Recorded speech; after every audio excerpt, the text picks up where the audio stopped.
Now we are. Smooth 98.1, love music and love life. You're welcome to Office Journal right here on Smooth 98.1. And that is the name of the show you listen to every Tuesday from 11 a.m. till 11:50. What we do here is talk about you in every sense of it, from your career to the etiquette to the things you should know when it concerns your business, from your emotional intelligence that we are discussing today to maybe other forms of intelligence. But today we are just zooming in into emotional intelligence because it is very important, even more important than you might have imagined it or assumed it to be, because according to different studies and research, it has been shown that 80% of competencies that differentiate top performance and others are in the domain of emotional intelligence. And not just that, it has been shown according to different studies that emotional intelligence has a positive effect on job satisfaction. And once there is job satisfaction, there'll be higher productivity, there will be lower employee turnover, there will be greater loyalty and engagement. Everybody is happy. So it's a win-win situation. Why will you not learn about emotional intelligence? That's why we are here, to discuss it and, of course, get more light and understanding about the topic. Now, I will not be doing that because I am not an expert in this field. I do have an expert in this field. But before I introduce her to you, we've got different lines that you can use in being a part of the show. Number one is WhatsApp. WhatsApp is 0809-444-0981, while the call line is 01-448-9981. And then there is Twitter that can allow you ask your question, or should we say X? You can exit us at Smooth 91 FM on X. Now that's so weird to say, but hey, we'll go with the flow. That's what Elon Musk has turned us into. And there is Instagram DM as well at Smooth 91. And we are streaming live on YouTube. That also allows you to be a part of the conversation, to view, to share, and to drop your comments using the live chat option. That said, I do have an expert as my guest this morning, and she is a certified professional who informs, educates, and empowers you for optimal mental health. Now, she is a consultant psychiatrist, she's a managerial psychologist, and she is the chief executive officer of ReadyMed Consulting Services, which is a medical consultancy firm. She's also a fellow of the West Africa College of Physicians and a member of the American Psychiatric Association. When I think about her, the first thing that comes to my mind is there is no health without mental health. And I'm referring to Dr. Gbonjubola Abiri. Good morning. Hi, Sharon. Good morning. It's nice to be here. Albeit virtually. Thank you for joining me.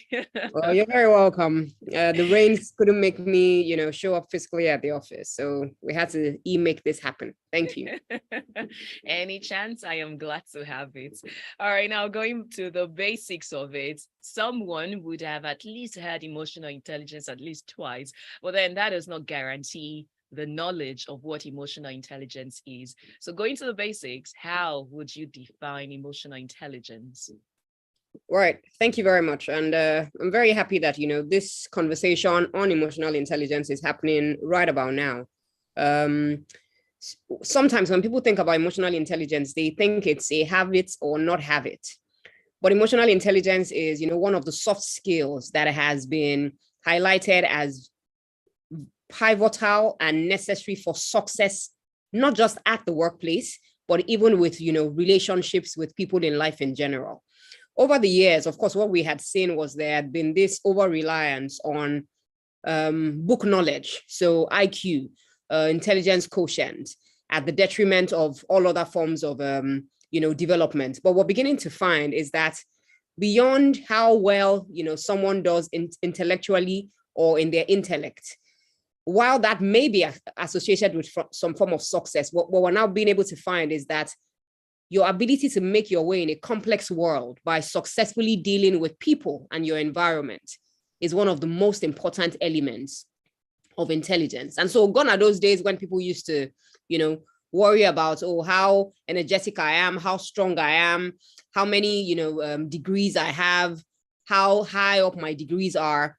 Emotional intelligence is beginning to teach us that, an individual can be so seemingly paper intelligent, but that they may not be able to make success of the workplace if they are not able to relate with themselves and with other people as well. And so, very simply put, emotional intelligence has to do with the intelligence of your own emotions, understanding your emotions and the emotions of those around you as well. So it gives you responsibility, beyond yourself to identify your own emotions, but also the emotions of the people around you.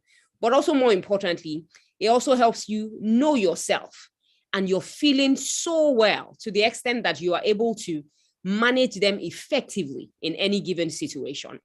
And so, like I said, you don't manage emotions only at the workplace. You manage emotions with friends, with families, outside of the workplace. And what it helps to do at the workplace, especially because we're looking at it at the workplace today, is it helps you to better, handle situations between yourself, junior workers, senior workers, managers.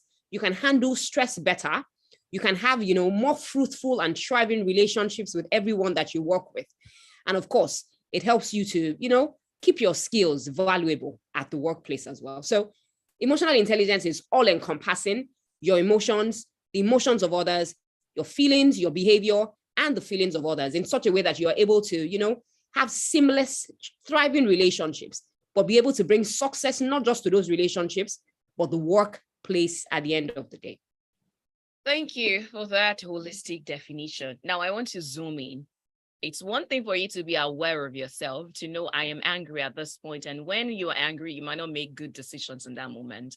But then how do you identify the emotions and manage that of others? Because you can only manage yourself. How do you do that with others? Well, so it's more often than not, we always say that the one person that you are in control of is clearly yourself. However, you see, the reason why emotional intelligence goes an extra mile is that emotional intelligence also puts you in a place where not only are you able to successfully manage your own self, your own self rather alone, you're also able to manage other people, in that you are able to decode what is said, what is not said.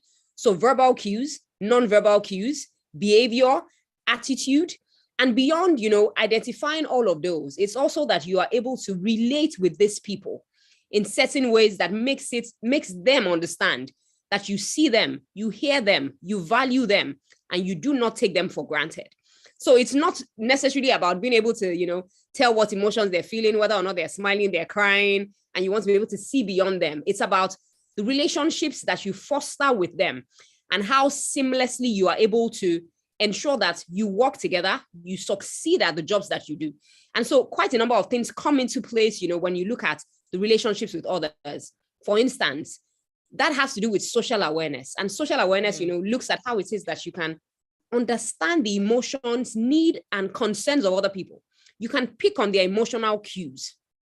And you can also help them recognize the power that they hold, but also the power dynamics that may be, may be available in your organization as well. So it goes beyond saying, oh, this person is smiling, what's going on in their minds, which is what, people often always say when they see a therapist, they'll say, oh, can you read my mind? But ordinarily, no, I can't read your mind if you don't even, open your mouth to speak to me.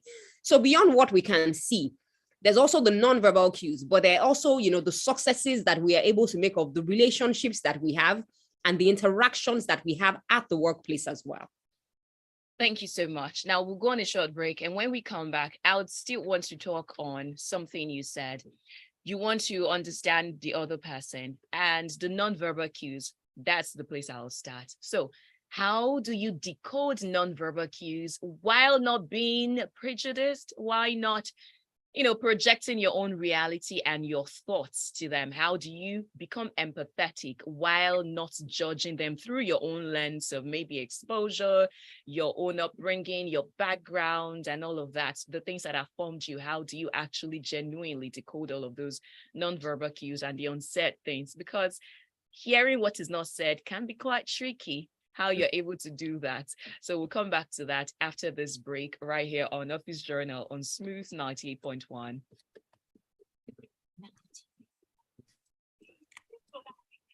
Thank you.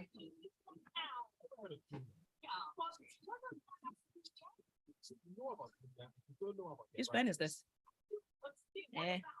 It's so fine. Are you sure you want some back? Samsung, Xiaomi, Apple, Pixel, and many more. phone, electronics, beauty products, groceries, and many other needs from Jumia's official stores at great discounted prices from September 4th to September 7th through Jumia. Every day is a sports world never loses its passion because the game never changes. Only the players. While the rules define the moment. When the game starts touring, we bring it to every pixel. Follow it is every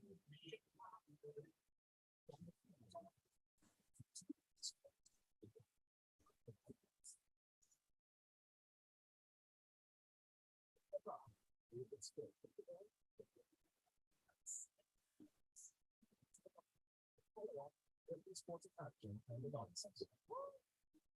Okay, close the door. Thank you.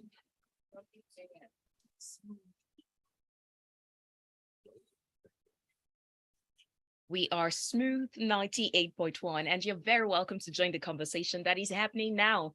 What conversation are you joining? It is that of emotional intelligence. Now, the show is called Office Journal, and every Tuesday from 11 till 11:50, we discuss different things related to the workplace. But of course, you make the workplace as well as other humans. So we tend to discuss issues that affect you as a person, and by extension, your workplace. Today, we are discussing the issue of emotional intelligence, and I do have my guest joining me via Zoom. You can see us on YouTube, that is youtube.com/smooth91 FM Lagos. She's a consultant psychiatrist, and her name is Dr. Gbonjubola Abiri. Before the break, I said I would come back to the question of decoding what is not said and understanding nonverbal cues without necessarily projecting your reality onto others.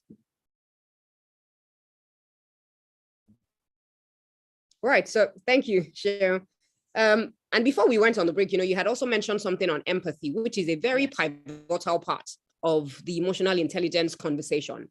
An individual who has empathy, because beyond the word, an individual who has empathy has compassion and has an understanding of human nature that helps them connect with other people on an emotional level. So it's not just about, saying, sorry, it's rather unfortunate that you're in this situation. You actually put yourself, in that individual's shoes.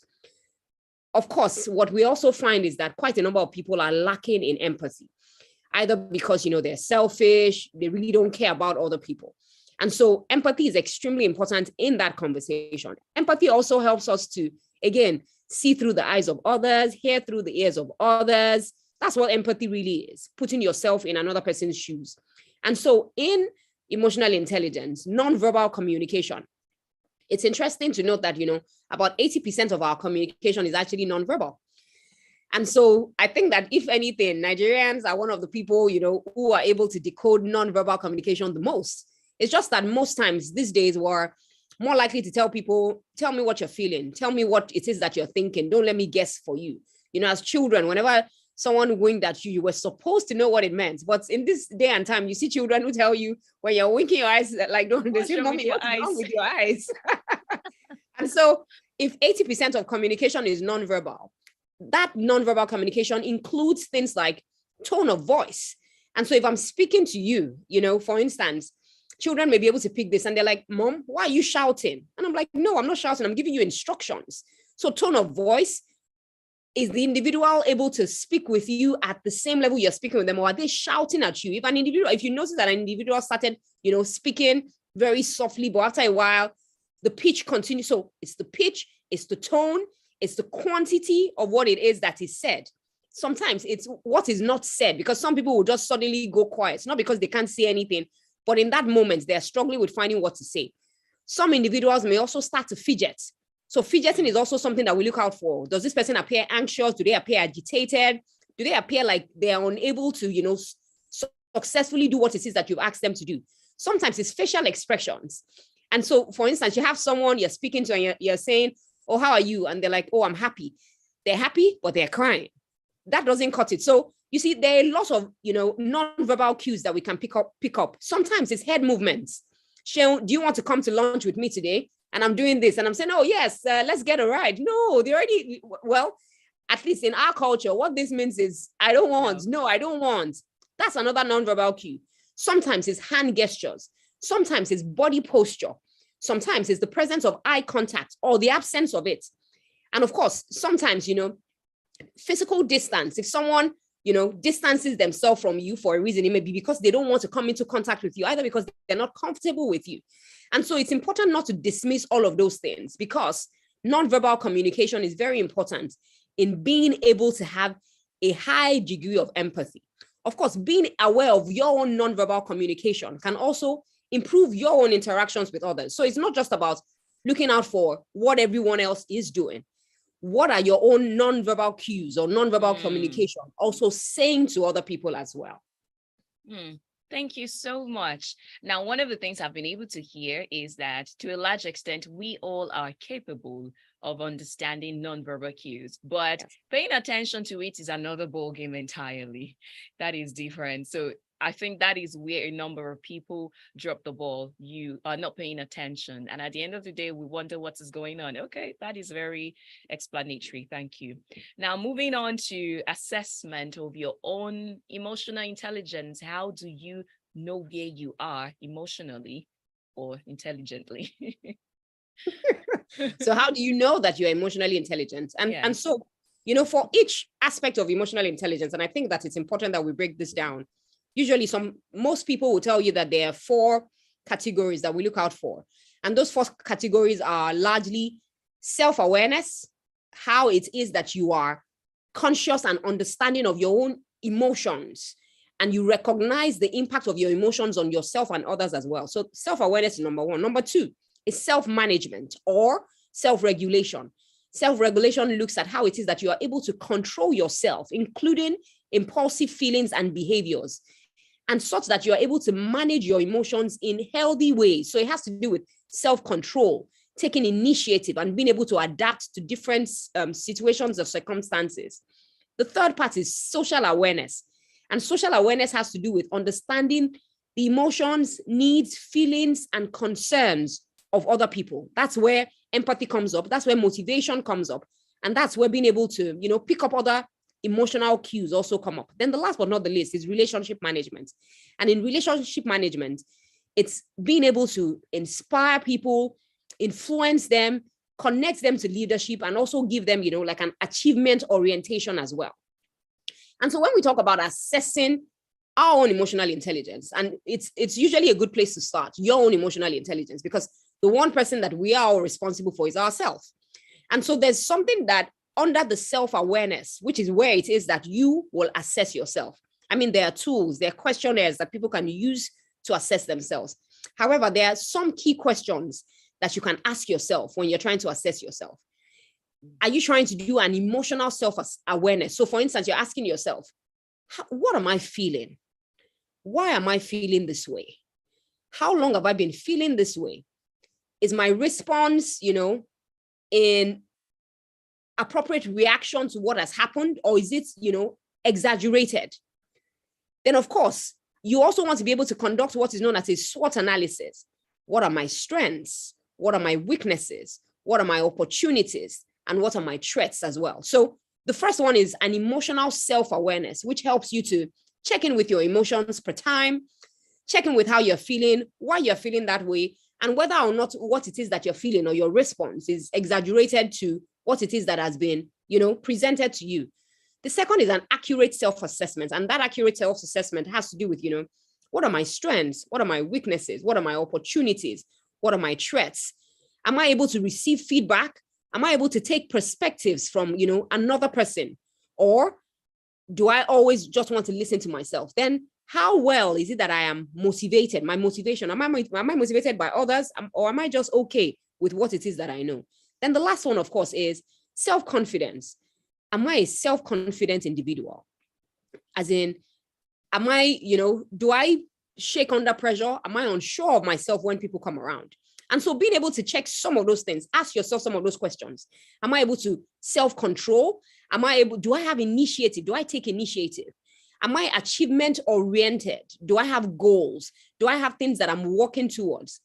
Am I able to, work well under pressure and stress? Am I adaptable? Or, there's some people that, they struggle with decision making, problem solving, a little stress like this, and it's as if you've taken off, the balance off their feet. So being able to ask yourself some of these questions. So we always say that they are open, honest, fearlessly open and honest questions. If you can ask yourself all of these things about your emotions, your feeling states, your behavior, and what your values are, it means that you are ready, to commence that conversation on whether or not you are emotionally intelligent. Thank you very much. I particularly like the detailed steps that you're given. It's like now we have gotten to the acknowledgement phase, which comes as a result of the assessment. Okay, so this is where I am. Now, how do you take a step further? I don't know if I should call it acceptance phase now. How do you actually go on to implement this thing? Because it's one thing for you to realize, oh, pressure easily paralyzes me, or when I am angry, I am a beast, for the lack of a better word. Now, how do you move on to being a calm person or to being controlled and all of that? Okay, so, the question that you had just had me smiling because, it's also important that people realize that asking us to be emotionally intelligent does not mean that we should be docile or that we should not say the truth when, certain situations may affect other people or may affect other people emotionally. And so emotional intelligence, of course, has to do with, being honest, being able to distinguish between our thoughts and feelings, understand that our thoughts have an effect on our feelings or our beliefs, and eventually on our behavior as well. Of course, we must also be willing and ready to take responsibility for our feelings. So for you to be able to take responsibility for them, it means you are willing and ready to get in touch with what it is that you are feeling per time.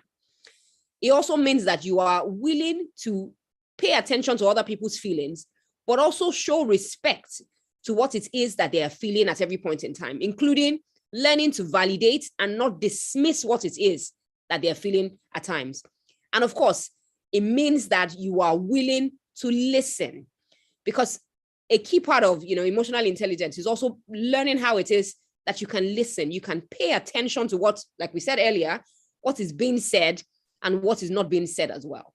And so how can people really, develop emotional intelligence if and when they are ready? I'll tell you that the first thing is to be willing. And so, I'd said it when I was starting that quite a number of people think that emotional intelligence it's a have or have not. But the truth is, for all of us, we are a work in progress.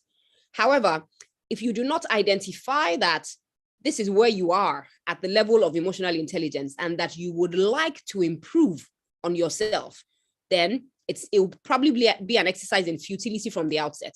So look at yourself, ask yourself the right questions. Do I have emotional intelligence? Do I think I have it all? Or am I willing to continue to learn how best it is, that I can improve? I think, that conversation also helps us to come to terms with the fact that beyond emotional intelligence, there are also some other forms of intelligence or emotional, quotient. So we call it the IQ, intelligence quotient, brain knowledge, the emotional quotient, which is what we're talking about. There's a social quotient, how it is that people relate with other people, are able to have thriving and fulfilling relationships. And the last but not the least is the adversity quotient. So it's also important that, people are aware, they're willing to learn, and, they are not dismissive when people identify to them that you could have handled that situation better. And so after a willingness to start, the first thing I would say is you need to get in tune with your feelings and your emotions. Pay attention to your feelings. After you do that, take stock of your emotional SWOT. What are my emotional strengths? Am I able to, use humor in a tough situation? Am I able to dispel stress when it happens? What are my weaknesses? Do I cry when I'm under pressure? Do I, am I overthinking things? What are the opportunities available to me and my threats? For the workplace, it's important to identify your sources of stress, your triggers, and also learn how to release workplace stress. Then, of course, you need to listen and think before making decisions. I'd earlier stated on about how it is that there's emotional regulation with emotional intelligence. And so you must pause, think before making decisions. You need to listen to other people and make them feel like a part of the team. Because if it's always all about you, everyone will just, change their attitudes to you at the end of the day. Then, of course, pay attention to nonverbal communication. Many of us see it, but many of us do not give it the attention that it deserves. It's important to also see things from other people's point of view. Consider that they are people too. They have, a voice, And of course, when they're listened to, they feel better and perform better as well. Then give yourself time to grow. Again, emotional intelligence is not something that you're at 0 today and all of a sudden you move up to 100. It's a growth process, but that growth process is also largely determined by how interested you are to have EI. But of course, if I were to advise, I'd encourage that everyone, starts reading books. I mean, I've read books and I continue to read books on emotional intelligence. Thank you. Thank you so much. That was very, very detailed. And I think I have my notes quite full already. I hope somebody else is taking note as well. Now, in the course of this conversation, if you do have any question, or maybe you even want to chip in something that came to your mind in the course of the explanation, you're very welcome to do so. Simply send your WhatsApp message to 0809 444 0981. Again, 0809 444 0981. Or you can call 014489981. Maybe it's even something that you are looking to get further advice or clarity on emotionally. You can send it to WhatsApp or you can use the phone line. Now we'll go on another break, and when we come back, if I did not bring out anything from what you have said, there is a part where I want to bring out showing respect to people's maybe thought, emotions. I want you in practical terms to explain that so that someone who might have been guilty of that or who is unaware of how they have been disrespectful to other people's emotional status or whatever it is can see it. Because I saw one very funny meme yesterday, and the person said Nigerians are so competitive that if you say I have a headache, somebody will say, is it just a headache you have? I have stomachache, I have all of those stuff. In one way or the other, you're probably disregarding another person's state. So I'd like us to further highlight what it means to show respect by listening or by just letting the person just air their mind or their thought. So we'll come back to that right after this break. That particular thing cracked me up because it's actually true. You say, I have not eaten since yesterday. Now, one Nigerian will just come, is it just yesterday? I've not eaten since last week. Like, why? We do it a lot. We're competing with our traumatic experiences and our difficulties. That's the word. Competing with our traumatic experience. That's exactly it. And it has become a norm. It's just factory settings for us. Mm-hmm. Yeah. All right. It's a very short break and we are back.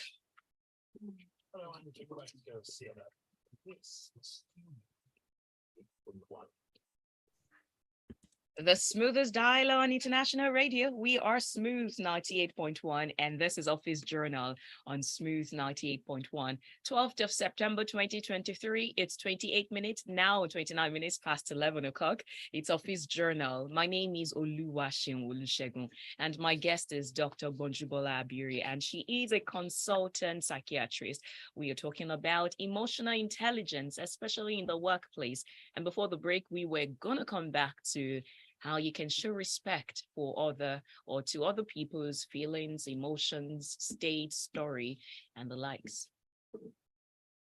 Right. So, when you said that thing about having a headache and someone else said, it's only a headache you have. I remember also, when I get an opportunity to speak and I talk about how when people talk about their difficulties, some other people will say, you see, well, your own is doing press up. My own is already doing a marathon race, meaning, and so, just like you've rightly identified, what we tend to do is that we tend to compare our traumas and wear them as badges of honor and make people feel like, you think you've gone through something, you really haven't gone through anything. However, what we unconsciously do not know that does is that it makes the other person feel small, unseen, unheard, and it invalidates their very experience. What that also does is that, it makes those individuals close up because they just think, for instance, I'll tell you, it takes a lot of courage and vulnerability to be able to open up to someone about your struggles and your challenges. And so for you to now tell someone and they're like, well, my dear, you're not the only one that is suffering. It's not something that we want to do. Another way that, people invalidate other people's feelings is we're having a conversation and this is me. Oh, yeah, I'm listening to you. Oh, yes. So what did you say? So seemingly little cues. So you can see that that's nonverbal, but it's a big nonverbal because, this is someone who you're supposed to be unburdening to, and this person does not even appear that they're giving you, the attention that you deserve. And so quite a number of times, I also find that the method of communication or the mode of communication of most people is such that they speak because they want to be the only one speaking. And so it really doesn't matter who else is speaking. They feel like, it's only their own opinions that matter the most.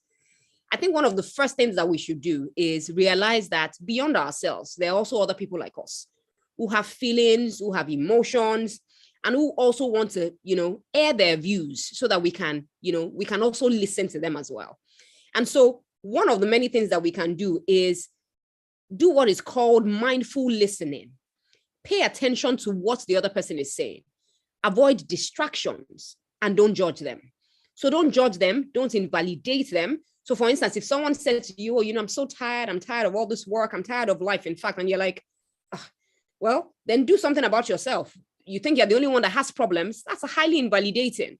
So listen mindfully. If someone wants to talk to me and I'm holding a phone, part of what you do is you put your phone away, lock eyes, and tell them, I'm here, I'm ready to listen to you.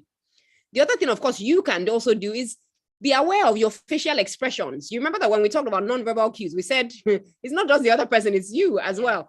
And so imagine that someone is telling you, I have a 20 million naira loan, and you're really the person already feels like, well, if I thought it was a problem, this person most likely feels like it's a death sentence. And so be careful about how you respond with your facial, muscles, but also make eye contact. There's something about the eyes, empathy is big on the eyes. There's a lot that we can see through the eyes. It would interest you that even during the COVID-19 period, even though we were masked, nose down, you could actually tell whether or not someone was smiling through their eyes or they felt really sad. So the eyes are, a great way to get into the soul of the individual. Then, of course, think about your physical gestures. If you're saying, I'm so calm, I will listen to you, and all that you're doing is like this, the person also thinks that, well, this person is not, they're not in tune with what it is that I am feeling. Avoid interrupting them. Avoid changing the topic. Avoid giving advice or solutions or saying anything that can invalidate their feelings. I had an interesting conversation this morning with someone, and I had reached out to say that, I haven't gotten feedback. And she was like, the lady in question who is supposed to do it has done her usual. And I was like, what's her usual? And she said she loses documents. She doesn't pay attention to details, and that, everyone was trying to help her, but that people were getting tired. And I asked her, I said, has anyone asked this person, is everything okay? Are you equipped with the skills to deal with what it is that you're struggling with? Do you have any personal issues, work-related issues that may be, making you struggle and not achieve what it is that you are supposed to achieve? Whether you like it or not, that's some form of emotional intelligence. Because all that we can do is give excuses or, just dismiss and say, what, just give her a query and sack her. But no, emotional intelligence also helps you to see the other person, see that the other person may be going through a rough time, a rough patch, and that they need to be listened to as well. So I think that by the time, we do some of these things at the workplace, we make people feel like they matter, they are valued, they're part of the team. It would help. I think the last thing I want to say on that is a conversation by Bill Clinton in a book titled, If I Could Tell You Just One Thing. And Bill Clinton was asked, if you could tell us just one thing, what would you say? Bill Clinton said, see the whole person. So beyond saying, Seun, who works at Smooth 98.1 and who has a really lovely voice and is very intelligent on radio, who is Seun? What are our struggles? What is she going through? You may not need to get so personal, but be concerned beyond the work that the individual does for you. See the person, see the entire person. For me, I think that that's one of the biggest ways, because if you look at everyone and you think that they're beneath you or they're not people to, give your respect, your time, or your value, you're far from starting emotional intelligence. That's what I would say. So please let us see the whole person. I feel like we just have a mic drop moment right now when you mentioned that, because it is very, very deep and it's important. Now, I would want you to give recommendation to who needs to do that job or do that in the workplace. Now, is it a responsibility of everyone or maybe the human resource manager? Because if you're going to build an emotionally intelligent team, somebody has to blaze the trail. So whose responsibility is it to see the entire person? Well, so Sean, here's what I'll tell you. Until we realize that it's everybody's responsibility, we'll just keep, pushing responsibility to everyone else. Yes, we usually say that everything rises and falls on leadership, but all of us are leaders. Either leaders at work, leaders in our homes, leaders. I'm tempted to say leaders in the other room. People are leaders. Your leaders at church, your leaders at schools, your leaders, we're all leaders. And so until we get to that point where we are responsible first for ourselves, instead of pushing that responsibility to someone else, we may not, be getting started with that conversation. That said, yes, the human, resources department in an organization can encourage that people get, conversations, either, bring in professionals to have trainings on emotional intelligence, communication. So again, emotional intelligence is one of the soft skills. There are many other soft skills that people should have. The soft skills of, communication, assertiveness, resilience as well. And all of this are important at the workplace. So yes, leadership can identify that there's a gap. But if leadership identifies that there's the gap, but does not know what to do with the gap, that's a double wahala. So it's about being able to identify, but beyond identifying and realizing that people are struggling with, being, productive. People are struggling with being effective at the workplace. People are struggling with performance. People are struggling with loyalty, with satisfaction. When there's an action that is triggered beyond seeing the gaps, again, by the organization. So I always encourage that many organizations have a culture of kindness, of compassion. And you see that culture will be driven top down. And of course, when it gets down, the people down will also reciprocate by doing their work. And somehow that culture also gets all the way back up, such that at the end of the day, you make the bottom line, but you also have people who are happy with the work that they are doing, they're productive, and they're definitely satisfied. Very much. Now on WhatsApp, I've got a message from Cisco Delgado who says, anyone who believes in his or her opinion alone is the best is tantamount to a pilot who believes he can fly transatlantic flight without communication to airport radar control team. What a way to put it. Then Clement Britishman says, good morning, Oluwaseun. This your guest deserves a Grammy Award this morning. I love this. Good session, ma'am. All right, well, then we've got two questions from Kelvin from Iyanopaja. Number one question, he says, I'm this type of person that always overthinks people's silence. Is this a problem? Because these days I've been trying not to pay so much attention to it, and it's looking like I don't care. But whereas I do, I'm just trying not to let it affect how I relate with them. Now, number two question is, I don't know if it's possible, but how do I make people's disrespectful action not get to me? I'm very weak in this area, especially when I am being judged. Two interesting questions, but we will launch fully into that after this short break. You're listening to Office Journal right here on Smooth 98.1, where we're talking about emotional intelligence. And if you did not get anything about it before now, number one thing to note is that it is a soft skill. So it's not a matter of what you just discard or you feel, no, I don't want this. Actually, it contributes to your overall success as an individual and also as a professional.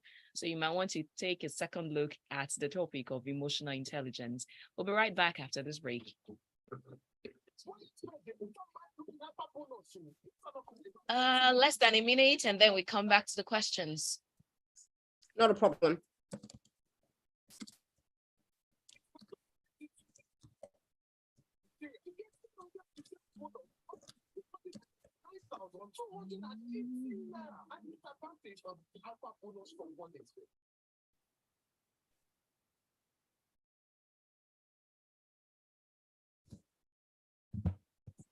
Your typical sports. It's the game that puts you at the edge of your seat, close to your radio. A game of roots between rivalries as they battle for goals and victories. The game represents the world in different stages. This is a game of solid action and not living fictions. This is your game, Total Football.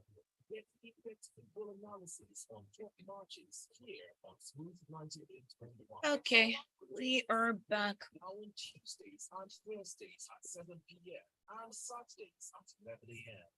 That's very correct. Total Football runs Tuesdays, Thursdays, and Saturdays. That's to tell you that today is a Tuesday, so you do not want to miss out on the entire package featuring the smooth Total Football crew. That, of course, will be Grey Boss. That is Mr. Moses Praise. You've got a UB as well, Olakunle Rufa, Inyo Bong, and never ever miss out on it. Tuesdays, 7 p.m., Thursdays, 7 p.m., and Saturdays at 11 a.m. But for now, it's about emotional intelligence on Office Journal on Smooth 98.1. And my name is Oluwaseun. My guest is Dr. Gbonjubola Abiri, who now has a Grammy, courtesy of Clement British Man. And we are about to get to the question of Kelvin from Iyanopaja, who number one has an issue with overthinking people's silence and also feels disrespected, or how people's disrespectful action get to him because he said he's weak in the area, especially when he's being judged. Okay, thank you very much for your question. And I find it very interesting. Seun, like you would take away from the session, and like many other people would take away from the session, silence is actually a language. It is. It's non-verbal, but it carries a lot of weight. And so silence may be another individual's method of getting their own views across to you. You also need to identify that people are different in how we react, how we respond to situations and scenarios. And the earlier you know that, you know how they say, know this and know peace, that people are different. And so know your own self. So again, that's what we always say. God has entrusted you with yourself. The greatest responsibility you have is first to yourself, which is part of why emotional intelligence is a huge thing for you to have. You can't always explain how everyone feels, perceives things by your, state of mind or by your intuition. Otherwise, you would always see yourself in negative light. So you be self-aware. Man, woman, know thyself, because it is in the knowing of yourself that the best will emerge. So know yourself. Who am I? Why am I feeling this way? There's something we often say in our line of work, that your response to a situation is not necessarily about that situation at that point in time. It's more about past experience. I've been in this kind of situation where someone was quiet and it was because they disrespected me. So it's not about what's going on at that point in time. So I would say to you, try and resolve what it is that you have going on with how it is that, you misinterpret silence, or you always want to make an explanation of silence. The other thing I need you to also know is identify that people respond differently. And so silence for some people may be a passive aggressive form of communication. I'm happy that one of the soft skills that I also spoke to just now is the skill of communication. Some people are passive. They won't say anything to you. They'll just keep quiet, and silence can be there. Passive aggression can also be silence. You tell someone to do something, you give them instructions, you're asking them why they haven't done it, and they're just looking at you like, you should know, you should understand. Then there's aggression. And aggression can be verbal, including cutting people off, not wanting to listen to another person's, point of view when they're trying to speak. But the best place to be is the place of assertiveness. And so you develop assertiveness first, and also encourage the people around you to improve their own communication, and also, develop assertive styles of communication. But I think that one of the most important things I want you to take away is what we said and what we'll continually say. You are responsible first for yourself, not for anyone else. But when you also get to that point where you realize that sometimes it's not about you, it's likely about the trauma that individual has faced, or maybe about the trauma that even you haven't resolved for yourself. So please look inwards, get your own healing, learn about, emotional intelligence, communication, assertiveness, resilience, and at the end of the day, just work at being a better person. Thank you. Thank you so much, especially for the word on marble there, which is your response to a situation is not necessarily that situation, but like a combination of experience and different things that have built up over time. That is Wow, enlightening. Okay, now moving on to another one from Oluwaseun. Well, hi, namesake. This person said, "This your guest is loaded. My question is: we all have levels to bad mouthing. At times, it is unintentional. Well, Nigerian, how do we mend the fences when such occurs?" Well, I smiled and then I giggled a little when I listened to Oluwaseun's level of bad mouthing. Um, I'm not trying to say I'm perfect, but I'm quite averse to bad mouthing. In fact, many years ago, I had gone for a research job somewhere, and I found that a young girl was depressed. And when I told the person who was in charge of them that this girl is depressed, the words that came out of that woman to speak to this girl who was already depressed, I was jumping in my seat like, how can a human being say this to another person or of another person? And so for me, it's I think that insults they're well thought out.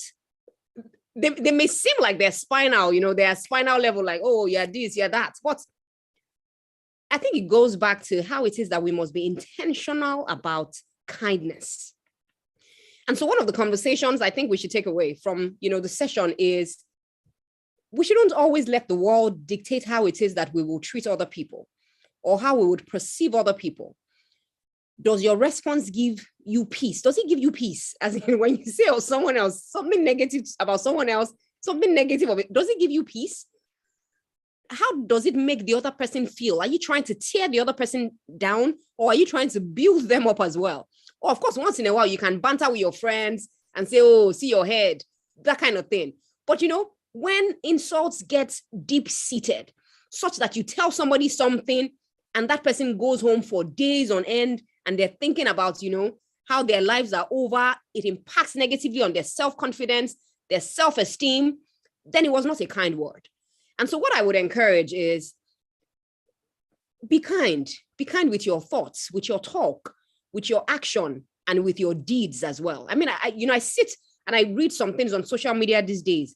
And when I see responses, I'm like, an individual actually sat down and captioned this and actually typed it. And this individual is sitting in their houses and they have peace of mind. There's so much hate all around. I would say, perpetuate love, not hate. Be kind, show kindness, show compassion, and show kindness and compassion because kindness is the cornerstone of our collective mental health. A lot of people are going through so much that you would never know. Everyone is going through something that you know nothing about. The least that we can do for them is be kind. And if all that kindness can be a kind word, a kind compliment, a smile, a reassuring nod, just show kindness. That's what I would say. That's my own mantra. So please be kind. Thank you. Thank you so much. I cannot help but just add that I hope that somebody actually understands and gets to have a contact with kindness, because it takes you knowing what kindness is for you to be able to show it to others. And what you said opened my eyes to how you see some things on social media and you're wondering, what is going on in your head? I'd like to know your thought process. How did you arrive at that? It is wild. Now, going on to this last one from Owen from Isolo, he says, this is a very deep topic and you guys are touching and keeping it 100%. The process of learning, unlearning, and relearning is very important in this journey, I assure you. I usually think for myself and for people, is this toxic? Sometimes I anticipate moves directly or indirectly. Is this a form of toxicity? I have a lot of questions and experiences, but I just have to keep it low for the moment. And please recommend a book. Okay, so thank you very much. And I like how he said moves, anticipating people's moves. And so the first thing I'm thinking is, it sounds like this person plays chess, which is a game I would encourage that people learn how to play, because it helps you understand that, you are not the only one here, and how your actions, thoughts, deeds have an impact on everyone else. And so what you currently appear to be doing is not wrong, is not unhealthy, and is not out of place. What sometimes, even I find myself doing is giving an alternative explanation for people's actions. You expect that somebody will act this way. If they don't show up the way that you asked them to, you expect them to show up, don't just write them off. So for instance, this morning I was supposed to be physically with Sheon in the, interview room, but there was traffic, there was rain, and you can imagine if Seun just said, oh, no, this doctor, I'm not going to, no. But what Seun did was she gave an alternative explanation for my action. I called her, I was in traffic, and I told her, everywhere is blocked. Can we, make this happen another way? Yes. And again, it's a form of kindness. Quite a number of times I talk about how sometimes patients are late to sessions. And I've had a patient who was late to a session for 1 hour. And when she eventually showed up, she was like, oh, sorry, doc. She didn't even say sorry. She was like, oh, I'm just 1 hour late. And if I had to go by how, I would have had other things to do, but also because I knew that it took a lot for us to get that patient to come to the session. I had to, manage my own self and my own emotions and also manage the patient. And so I gave an alternative explanation that it's clearly because of how this individual is feeling. And most likely this individual did not want to come. So it's okay to think for other people, but don't give excuses for other people at every point in time. Let people also show up for you. Let people, match their words with their actions. And of course, don't let people's actions or inactions put you in a place of distress at all times. Manage your own self, manage your emotions, manage others. Know this, know peace. Book recommendation, Emotional Intelligence by Daniel Goleman. Just Google Daniel Goleman is the go-to guy for emotional intelligence. But there's also, a Harvard Business Review on managing yourself, managing others. Just Google that Harvard Business Review. You'd see it has about 10 books, and emotional intelligence, interestingly, is one of the books as well. So book recommendations, there you go. Thank you so much. I am grateful for your presence this morning. It has been enlightening, and I'm very sure, going by the messages and that are still coming in, that you have had a good time. Thank you for listening. Now, for people to follow you, catch you, and know what you're about on social media, how can they do that? Well, so my name is Gbonjubola Abiri. On social media, you will find me on Instagram at Dr Gbonjubola Abiri. Dr Gbonjubola Abiri. So Gbonjubola with an A, Abiri with another A. On YouTube, please follow my YouTube page. It's Mental Health TV with Dr. G.